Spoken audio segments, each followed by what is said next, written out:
Idea Story နော်လေးရဲ့ Entertainment Channel မှာပြန်လည်ကြိုဆိုလိုက်ပါရခင်ဗျာအားလုံးပဲမင်္ဂလာပ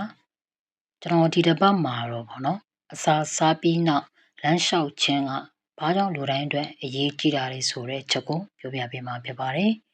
ကျွန်တော်လူတော်တော်များများဗောနော်လူတော်တော်များများလို့ပြောလိုက်ပြီးဆိုတာနဲ့69ရာခိုင်နှုန်းကတော့သမင်းစားပြီးနောက်ပြောရရင်အစာစားပြီးရဲ့နောက်မှာဒီကိုယ်လက်လှုပ်ရှားမှုလုပ်ဖို့ဝင်လေတတ်ကြပါတယ်ပြောရရင်တော့ကျွန်တော်အထိုင်များတာပဲဖြစ်ပါတယ်ကိုယ်လက်လှုပ်ရှားမှုလုပ်ဖို့မစင်စားမိတတ်ကြဘူးဘာကြောင့်လဲဆိုတော့ကျွန်တော်တို့သမင်းစားပြီးတဲ့နောက်မှာပေါ့နော်ဒီပြည့်အင်းတဲ့ခံစားချက်ကအတူကိုလေးပင်စေတာပဲဖြစ်ပါတယ်အဲ့တော့ကျွန်တော်တို့အစာစားပြီးရဲ့နောက်လမ်းလျှောက်မယ်ဆိုလို့ရှိရင်တော့ကျွန်တော်တို့အတွက်မရတွေ့နိုင်တဲ့အကျိုးကျေးဇူးတွေများစွာရှိပါတယ်ဒါပေမဲ့ကျွန်တော်တို့အစာစားပြီးနောက်လမ်းလျှောက်တဲ့နေရာမှာပေါ့နော်ပြေးတာမျိုးပြီးတော့ခက်တွတ်မြန်မြန်လမ်းလျှောက်တာမျိုးကိုတော့မပြုလုပ်သင့်ပါဘူးလမ်းလျှောက်မယ်ဆိုလို့ရှိရင်လေ10မိနစ်ဒါမှမဟုတ်15မိနစ်လမ်းလျှောက်ခြင်းကပိုသင့်လျော်ပါတယ်တကယ်လို့စရှောက်မဲ့သူတွေအနေနဲ့ဆိုလို့ရှိရင်လေမိနစ်2မိနစ်ကနေစပြီးတော့5မိနစ်စသဖြင့်ပေါ့နော်တဖြည်းဖြည်းချင်းတရချင်းတိုးသွားမယ်ဆိုလို့ရှိရင်တော့ဒါဟာအကောင်းမွန်တဲ့လေ့ကျင့်မှုတစ်ခုပဲဖြစ်ပါတယ်ကျွန်တော်တို့ပေါ့နော်အစာစားပြီးလမ်းလျှောက်တာနဲ့အစာမစားခင်လမ်းလျှောက်မယ်ဆိုလို့ရှိရင်အဲ့ဒီနှမျိုးရဲ့ကွာခြားချက်ရှိပါတယ်အစာမစားမီကျွန်တော်လမ်းလျှောက်မယ်ဆိုလို့ရှိရင်တော့အဲ့ဒါကကျွန်တော်တို့ရဲ့ကိုယ်လေးချိန်ကြာဆင်းစေဖို့ဒီကကူညီပေးတာဖြစ်ပါတယ်။ဘာကြောင့်လဲဆိုတော့ကျွန်တော်ခန္ဓာကိုယ်ထဲမှာတိုးလောင်ထားတဲ့အစီတွေကိုထိရောက်စွာလောင်ကျွမ်းစေနိုင်လို့ပဲဖြစ်ပါတယ်။အစာစားပြီးမှလမ်းလျှောက်မယ်ဆိုလို့ရှိရင်တော့အဲ့ဒါကကျွန်တော်တို့သွေးရင်းတခြားတက်ကိုထိန်းညှိပေးဖို့အစာချေညက်ဖို့အတွက်ပေါ့နော်ဒီပို့ပြီးတော့ဆွမ်းဆောင်ပေးနိုင်မှာပဲဖြစ်ပါတယ်။ကျွန်တော်တို့ဒီအစာစားပြီးဘေးချိန်မှာလမ်းလျှောက်တဲ့လေဆိုတာကတော့ကျွန်တော်တို့အစာစားပြီးတော့နေဆုံးပေါ့နော်ဒီ15မိနစ်ခန့်နေပြီးမှလမ်းလျှောက်တာကအကောင်းဆုံးပဲဖြစ်ပါတယ်။ဘာကြောင့်လဲဆိုတော့ပေါ့နော်လူတိုင်းအတွက်တော့မဟုတ်ဘူးတချို့သောလူတွေအတွက်ပေါ့နော်ဒီအစာစားပြီးချင်းလမ်းလျှောက်လိုက်တဲ့အခါမှာဒီဘိုက်အောင်နာတွေပေါ့နော်ဘိုက်ထမိန်မသားဖြစ်တာတွေစတာတွေဖြစ်စေနိုင်လို့ပဲဖြစ်ပါတယ်။ဒါပေမဲ့ဒါလူတိုင်းတော့မဟုတ်ဘူးလူတဦးချင်းစီရဲ့ခံစားမှုပေါ်မှာလည်းမူတည်တယ်ဆိုတာကိုတော့သတိထားပါမယ်။အစာစားပြီးနောက်လမ်းလျှောက်ခြင်းကဘာကြောင့်အရေးကြီးလဲဆိုတဲ့အချက်တွေကိုကျွန်တော်တို့တစ်ချက်ချင်းစီကြည့်လိုက်ကြရအောင်။နံပါတ်1အချက်အနေနဲ့ကတော့လေထိုးလက်အောင်ဖြစ်တာတွေဗိုက်ပူတာတွေကိုလျှော့ချစေဖို့ရဲ့နောက်တစ်ခုကအစာချေမှုပုံမှန်ကောင်းမွန်စေဖို့ပဲဖြစ်ပါတယ်။ကိုယ်လက်လှူရှားမှုဆိုတာကကျွန်တော်သိတဲ့အတိုင်းပဲကျွန်တော်ခေါင်းစားခြေဆုံးပေါ့နော်။အကုန်လုံးအတွက်ကောင်းမွန်စေပြီးတော့အစာချေစနစ်ကိုလည်းလမ်းဆိုပေးတယ်ပြီးတော့အစာစားပြီးလမ်းလျှောက်တဲ့သူတွေမှာဆိုလို့ရှိရင်လေထုတ်လေအောင်လည်းမဖြစ်ဘူးဗိုက်ပူတာလည်းမဖြစ်ဘူးနောက်တစ်ချက်ကအစိမ်နဲ့ဦးလန်းချောင်းဆိုင်ရာလက္ခဏာတွေကိုညော်နဲ့တသားစင်းနေလို့ပဲဖြစ်ပါတယ်အစာစားပြီးလမ်းလျှောက်ခြင်းကအစိမ်နဲ့ဦးတွေကိုလှန့်ဆိုပေးနိုင်လို့အစာချအားကိုလည်းပုံမမြန်ဆန်စေတယ်ပြီးတော့အစာချက်မှုကိုလည်းအထောက်အကူပြုစေတာပဲဖြစ်ပါတယ်အစာစားပြီးတိုင်း10မိနစ်ကနေ15မိနစ်ကြာလမ်းလျှောက်ကြည့်ပါပုံမတိတာတဲ့ကောင်းကျိုးတွေကိုရရှိလာစေမှာပဲဖြစ်ပါတယ်ဗိုက်ပူတာတွေလေချင်းတက်တာတွေလေထိုးတာမျိုးတွေစားတဲ့လက္ခဏာတွေနည်းသွားမယ်ပြီးတော့အစာစားပြီးလမ်းလျှောက်ခြင်းကပေါ့နော်ကျွန်တော်ပုံမှန်သုံးဆွဲနေတဲ့အစာကြေဆေးဝါးတွေထက်ပုံမှန်ထိရောက်မှုရှိပြီးတော့ဘေးကင်းတဲ့ဒီလန်ကောင်းတစ်ခုဆိုတာကိုတော့သိထားရပါမယ်နံပါတ်2အချက်အနေနဲ့ကတော့ဒွေရင်ကြားတက်ကိုချိန်ကြီးဖို့ထောက်ကူဖြစ်စေတာပဲဖြစ်ပါတယ်ပြောရရင်တော့စီးတိုယောဂရှိသူတွေအတွက်အဓိကဖြစ်ပါတယ်အစာစားပြီးရဲ့နောက်မှာလှုပ်လှုပ်ရှားရှားမလုပ်ခဲ့ဘူးဆိုလို့ရှိရင်တော့စီတိုရှိသူတွေအတွက်ကတော့ဒွေရင်ကြားတက်အဆင့်နဲ့အလုံးမဲ့မြင့်တက်စေနိုင်လို့ပဲဖြစ်ပါတယ်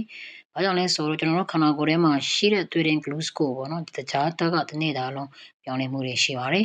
တကြားတက်ကအစာစားပြီးရဲ့နောက်တက်သွားတတ်ပြီမယ်ပုံမှန်အားဖြင့်တော့2နာရီအတွင်းဒီပုံမှန်တိုင်းပြန်ရောက်သွားတတ်ပါတယ်အဲ့တော့ဒီအမျိုးအစားနဲ့စီတိုယောဂရှိသူတဲ့သူတွေအနေနဲ့ကတော့တနေ့လျင်အစာစားပြီးတိုင်း10မိနစ်ကြာလမ်းလျှောက်ခြင်းဟာတနေ့လျင်မိနစ်30ကြာတစ်ကြိမ်နဲ့လမ်းလျှောက်ခြင်းတဲ့တွေ့ရင်ကြားတဲ့အဆင့်တွေကိုထိညှိရမှာပုံမှန်ထိရမှုရှိကြောင်းဆိုတာကြည့်ရှင်းရလို့ပဲဖြစ်ပါတယ်ကျွန်တော်တို့အစာစားပြီးနောက်လမ်းလျှောက်ခြင်းက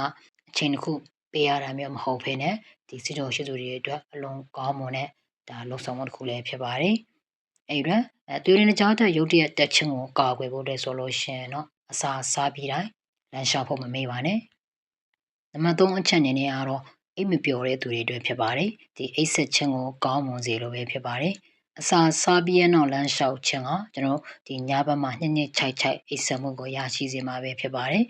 ဒီမနက်ခင်းထမင်းစားတာပဲဖြစ်ဖြစ်ညနေထမင်းစားပြီးတာပဲဖြစ်ဖြစ်ညနေခင်းထမင်းစားတာပဲဖြစ်ဖြစ်ပေါ့နော်ဒီဘယ်ချိန်ပဲစားစားကျွန်တော်လမ်းလျှောက်ချမ်းကအိပ်ဆက်ခြင်းကိုအလွန်ကောင်းမွန်စေတာကိုလည်းသိထားပါမယ်အဲ့ဒီပြင်ကျွန်တော်အိယာဝင်ချိန်နဲ့နီးကပ်စွာလမ်းလျှောက်မယ်ဆိုလို့ရှိရင်လည်းကျွန်တော်ဒီနှစ်နှစ်ချိုက်အိပ်ပျော်စေပြီးတော့ကောင်းမွန်တဲ့အိပ်စက်မှုအရည်အသွေးကိုရရှိစေမှာဖြစ်လို့မို့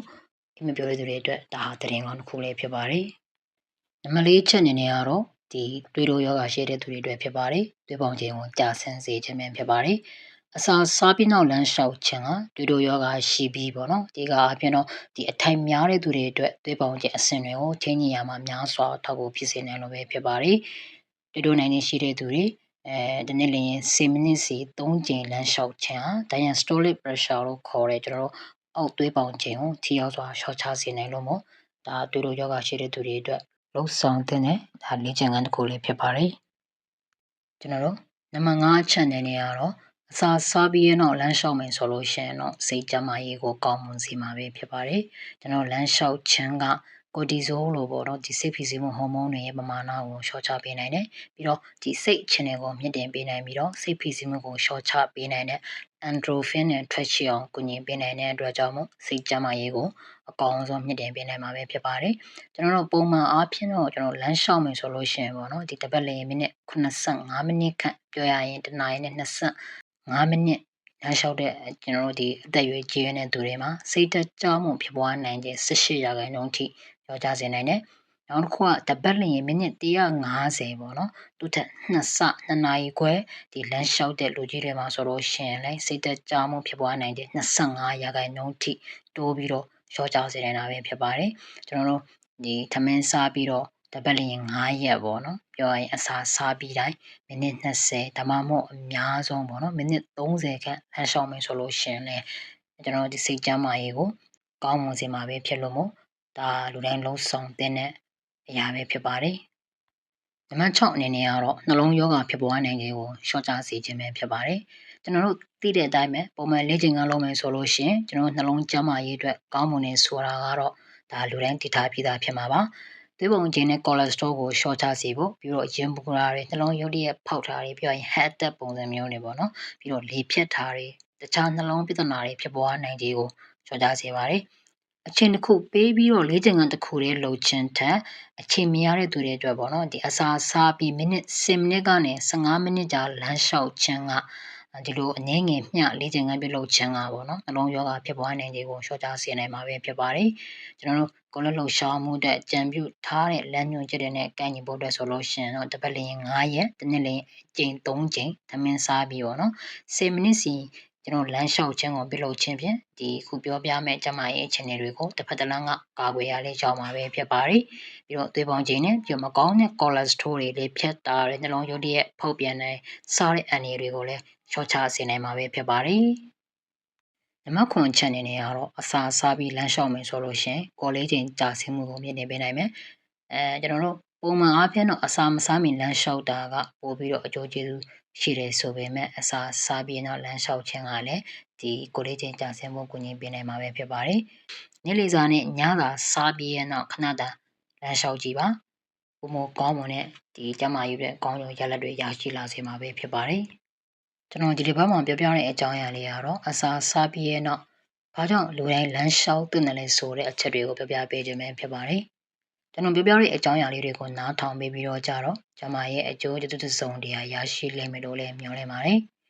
ကျမရဲ့အကျိုးကျေးဇူးတစ်စုံတရာရရှိခဲ့မယ်ဆိုလို့ရှိရင်လည်းကျွန်တော်အနေနဲ့အတိုင်းထက်လောင်ဝမ်းသာပီတိဖြစ်မိမှာပဲဖြစ်ပါတယ်ကျမရဲ့ဘုသူသားတွေတို့ပွားပြီးစိတ်ချမ်းသာခြင်းကိုယ်ကြီးချမ်းသာခြင်းနဲ့ပြည့်စုံနေကြပါစေ။